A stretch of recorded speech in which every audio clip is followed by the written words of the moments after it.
Your life as an ancient human before civilization. Level 1. The waking. You do not wake to a sound designed to extract you from sleep. There is no alarm, no clock, no obligation waiting in the dark with your name on it. You wake because the light changes. Dawn pushes a gray band across the mouth of the shelter. The air is cold enough to keep everyone close. You are lying on grasses, hides, and old smoke. A child turns in sleep beside you. Somewhere near the embers, someone is already awake, feeding the fire one careful branch at a time, because fire is not convenience here. Fire is continuity. Lose it, and the day becomes harder immediately. So even in sleep your people never fully surrender. Someone is always half-conscious, listening for the sound that does not belong. A branch underweight, a padded foot, a breath too close to camp. That is how morning begins. Not with urgency, with vigilance. Level 2, the assessment. Before anyone thinks about food, they think about conditions. One of the older adults steps beyond the sleeping area and reads the world the way you read a screen. Wind direction, cloud shape, smell in the air, tracks near the edge of camp. Your people live inside information, but none of it is written. It sits in mud, in broken stems, in bird behavior, in the way the cold lifts off stone. A predator may have passed during the night. Rain may be moving in from the west. Deer may have crossed the valley before dawn. All of this is gathered, processed, and returned to the group in conversation so ordinary it would not look like strategy from a distance. But it is strategy. It is the reason you remain alive. Around the fire, the group assembles itself again after the temporary separation of sleep. No one is alone by design. Human beings are not yet insulated from consequence. Your safety is still made of other bodies. Level 3, the first eating. There is no breakfast in the modern sense because there are no fixed meals, only availability and hunger. You eat what remains, what stores well, what can be made edible by heat and patience. A strip of dried meat from an animal killed days earlier. Hazelnuts cracked with practiced pressure. Roots left by the coals overnight until they soften and stop being poison. Berries dried in the sun and saved for mornings like this. What matters is not ceremony, but conversion. Raw becomes safe. Hard becomes chewable. Bitter becomes useful. Your people eat everything they can identify and process. Meat, marrow, seeds, tubers, shellfish if the water is near, insects if protein is scarce, mushrooms if someone older than you is certain. The knowledge behind this is vast and silent. Hundreds of plants, dozens of dangers, tiny differences between edible and fatal. Nobody writes recipes. Nobody needs to. The knowledge is carried in hands, in stories, in cautionary memory. Children learn by reaching for the wrong thing once and being corrected before it kills them. Level 4, the gathering. Most days, this is the real work. Not glory, not drama, reliability. You leave camp with baskets, a digging stick, maybe a child tied against your back, and the accumulated botanical knowledge of generations inside your head. You are not wandering. You are following a map built from seasons, habit, and memory. The stand of tubers by the river bend. The nut grove 3 miles north. The place where wild onions grow after rain. The fallen log that produces mushrooms only in certain light and never safely after frost. This work looks humble only to people who do not understand what it requires. You must read soil color, leaf shape, bird traffic, insect concentration. You must know what can be taken now, what must wait, what must be cooked, dried, ground, soaked, or left alone forever. You walk miles. You bend, dig, carry, sort, and judge.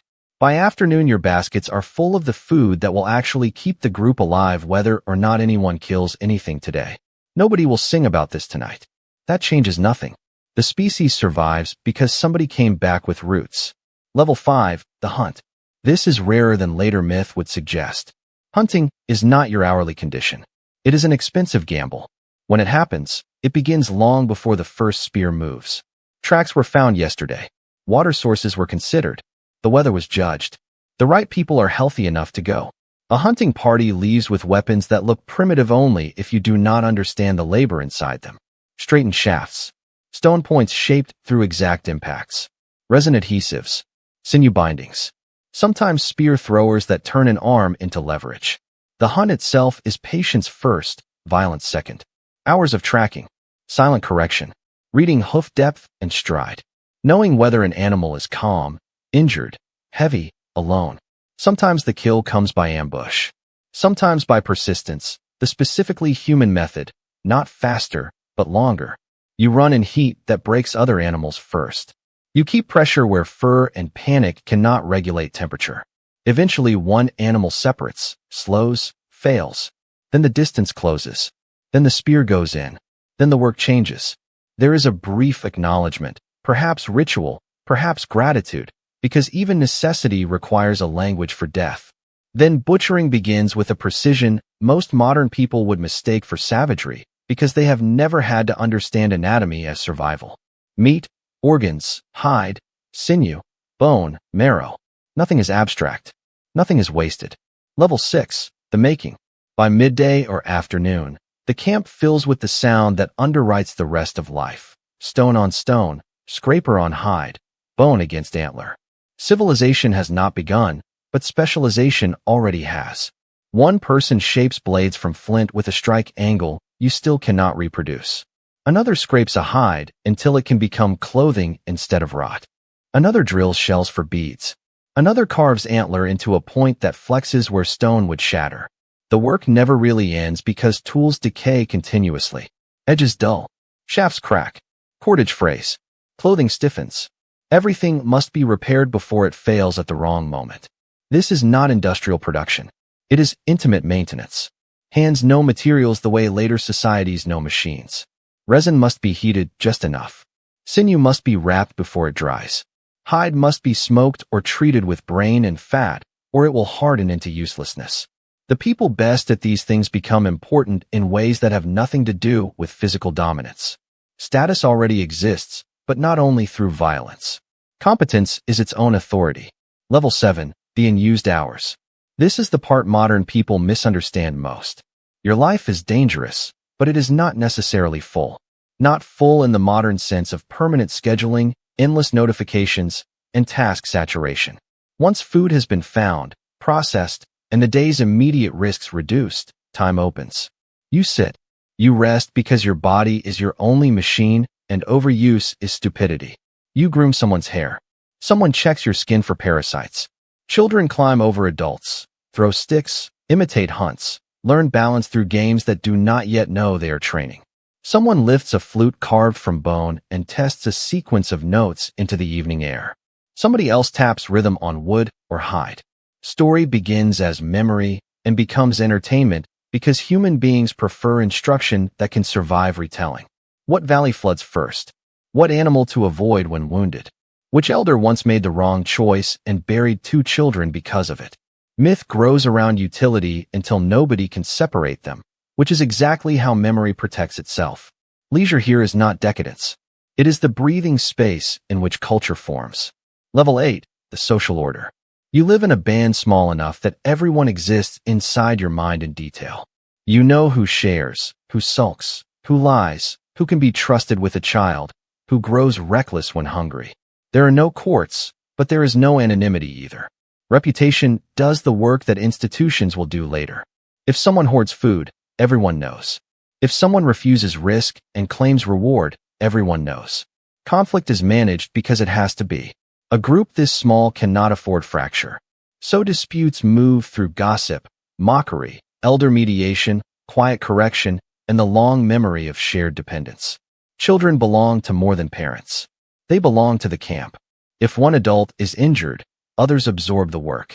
That redundancy is not kindness alone. It is a survival structure. Beyond your band, there are others.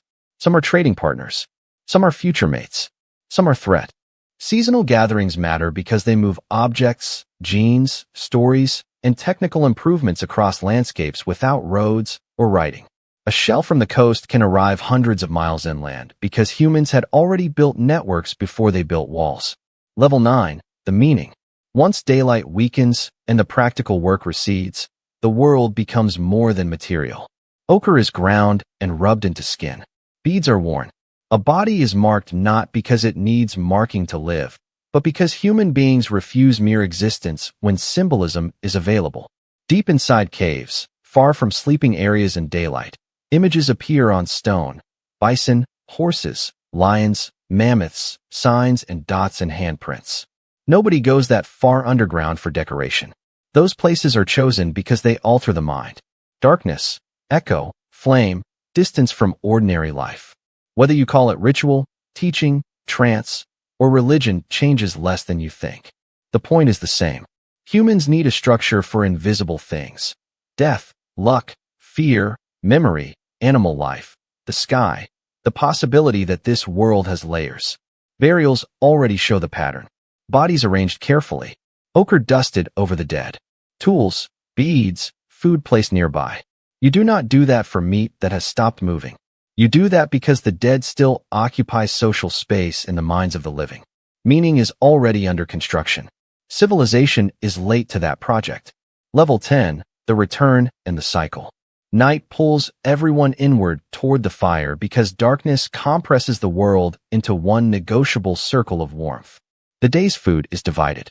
People notice who gives and who withholds. Plans for tomorrow are made without formal vote, through talk, habit, and authority earned over time. Children fall asleep against adults. Dogs, or wolves moving toward doghood, lie near the edge of camp and lift their heads at sounds humans miss.